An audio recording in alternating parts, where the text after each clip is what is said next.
Hey, good day to all of you. My name is Blair and welcome to another OS operating system. Today we're gonna take a look into Fedora 39.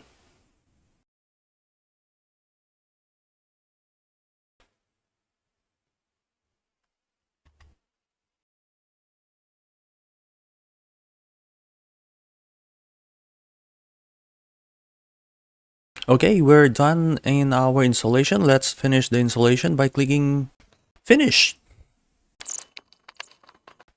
Okay, we are now in our welcome page of our Fedora 39. So we need to start setup first so that we will know. So we have the local installation of our location and the automatic problem reporting. What's next? We have our third-party repository. Let's enable that one because I need some of the software. Now we will try to skip this one because I don't want to enter all the information. So about me, oh wow. So about me, let's try to put my code name. So of course, super secret password.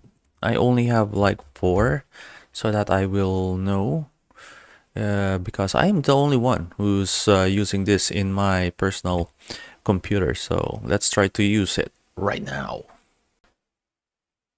So we have our tour. Let's try to see the tour first.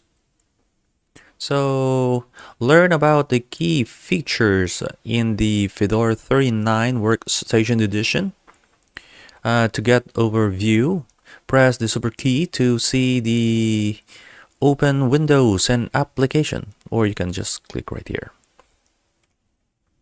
So we have all this stuff right here, but let's go back.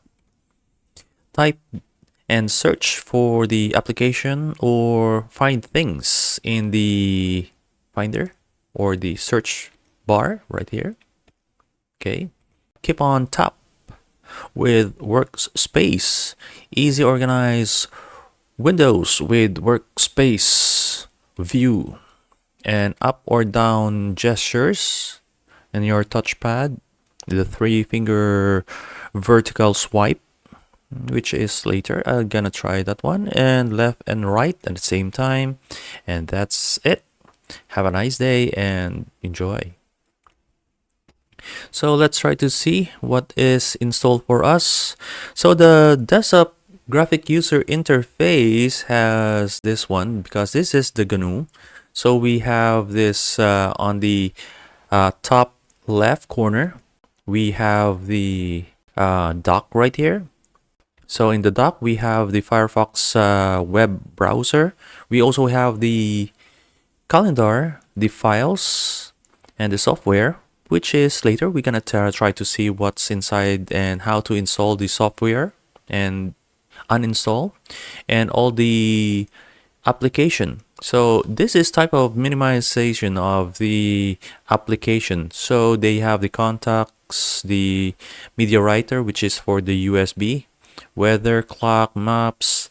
Of course, we have the LibreCalc, which is the spreadsheets.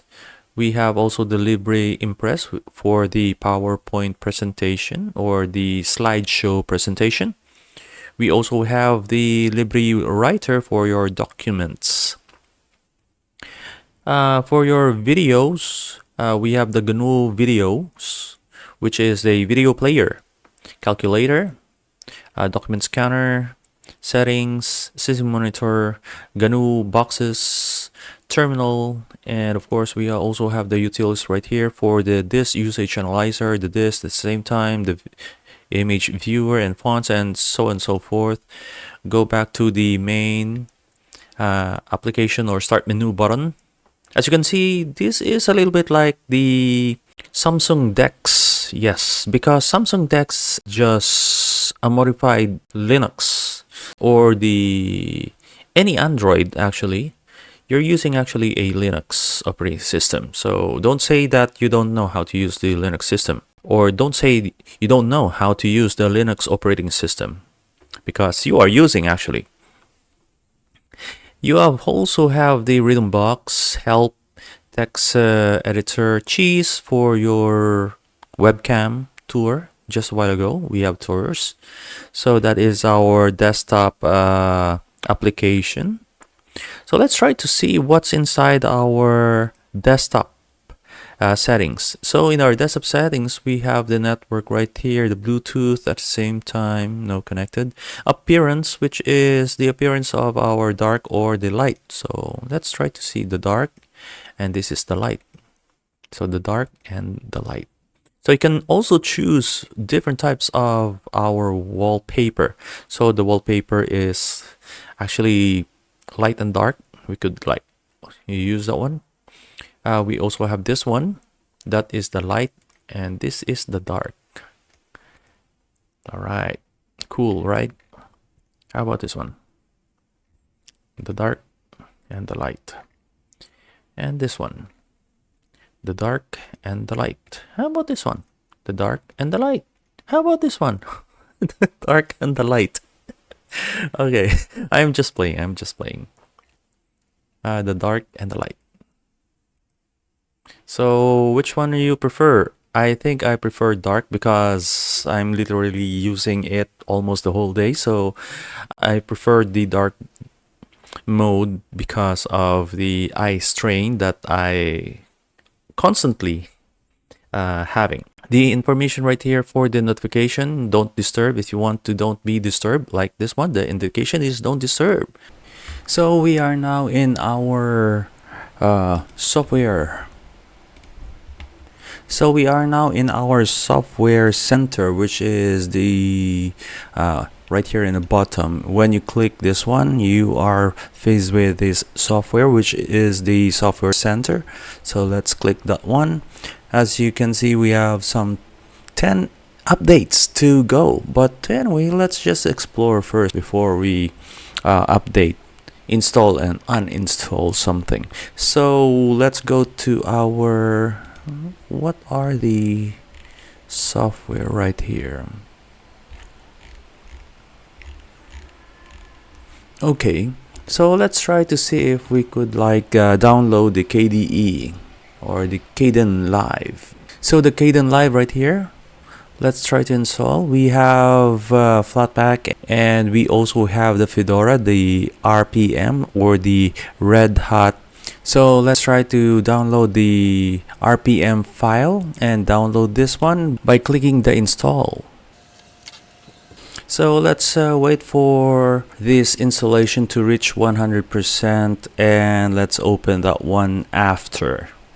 We could also go back right here and install something like, let me see. So we have the Audacity. Let's download Audacity at the same time. Yes. Let's just install that one. So it is now downloading the Audacity.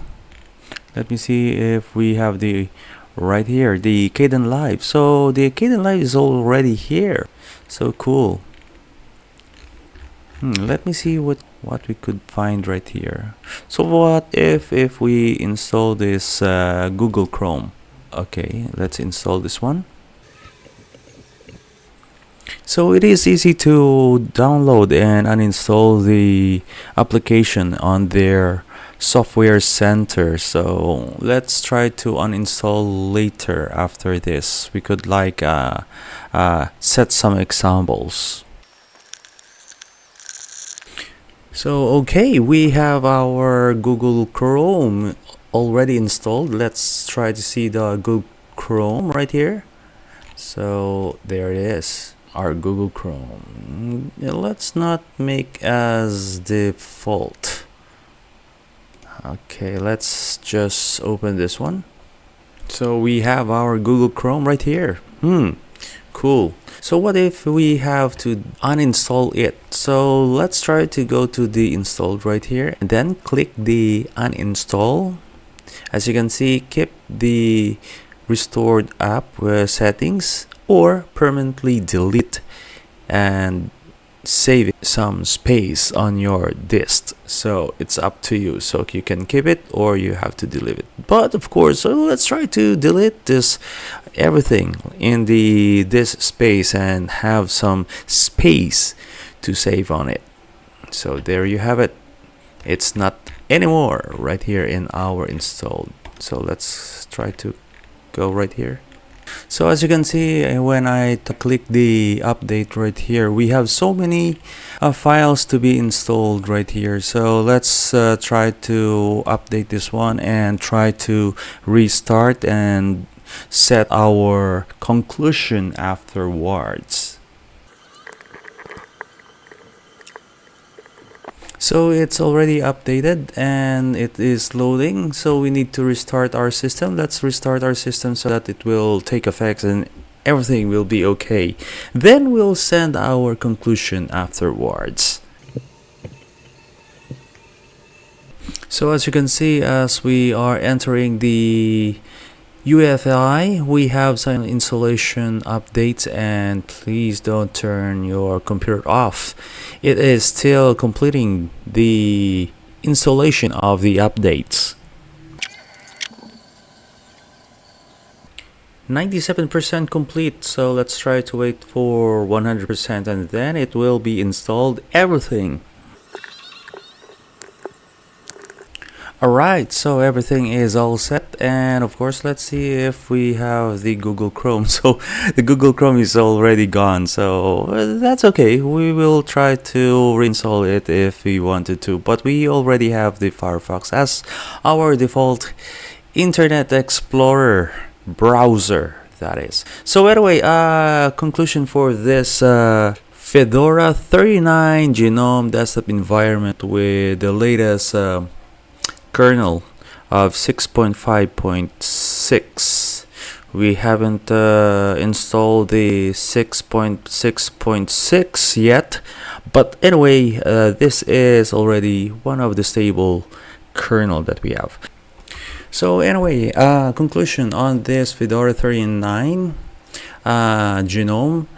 The Gnome desktop environment, which is the Gnome 45.2 right now, it's a little bit like not highly customizable compared to the KDE desktop environment. Okay, so I think this is more on like if you want to have like the same desktop, but you could also change the appearance and change the settings by putting some extension. But in the KDE there's no extension needed because you just install it, so it is highly customizable for the KDE compared to the Gnome. So for me, it's okay if you don't want to customize your desktop environment. So go for the Gnome desktop environment and just extend it by, of course, by clicking the extension. You have to go to the Fedora software center to get the latest extension. So you have to download these manager and then click on it so that you could have the requirements to change your desktop environment. So that is how the so-called Gnome desktop environment. You need the shell of this extension manager to make it happen. So you just need to install this one and install some programs like the themes, the application menu, the extension list, and so goes on. So compared to the KDE, well, you don't need to download anything. You just apply. If you have something that you want, then you download that particular theme. But here in Gnome, the Gnome, you have to install the extension manager, then you have to install the extension. So that's for me. So it is easy, a little bit easy, but it's a little bit hard at the same time. Yes, you have sometimes to go to the terminal to make it happen on the Gnome. So you need to be like hands-on with the terminal. But of course, if you don't want to have the terminal, go for the KDE desktop environment. I've been using KDE desktop environment because I was teaching and I don't need to have a lot of extension. I just need to install it and forget it. So that is my conclusion. So how about the Windows-like or Mac-like? So this one is more on Mac-like. As you can see, when you click right here, you have the dock, and of course this one, the 3x3 dots, the 9 dots that you can see all those application. This is the standard start menu button of the Linux. So if you're wondering, your Samsung DeX and your Android, they're all Linux. Okay, so yes, they're all Linux, and that is why we have the 3x3 dots or the 9 dots. That is our start menu button right here on the Linux. So how about in our learning curve? Learning curve is a little bit like normal to hard. It's a little bit hard. Yes, if you are techie, this is just normal, but if from people from the normal working environment, this is a little bit hard for them. So that is why if you are using the Linux, for me, I rather recommend them first to try the KDE before the Gnome desktop environment, or any particular desktop environment like xfce, i3, and many more. Catch another episode of OS next time. I'm Blair, your science teacher. Thank you for hanging out, and remember that science means knowing. That is why science is cool. Ciao. Let's close this one. Okay, let's close. Shut down.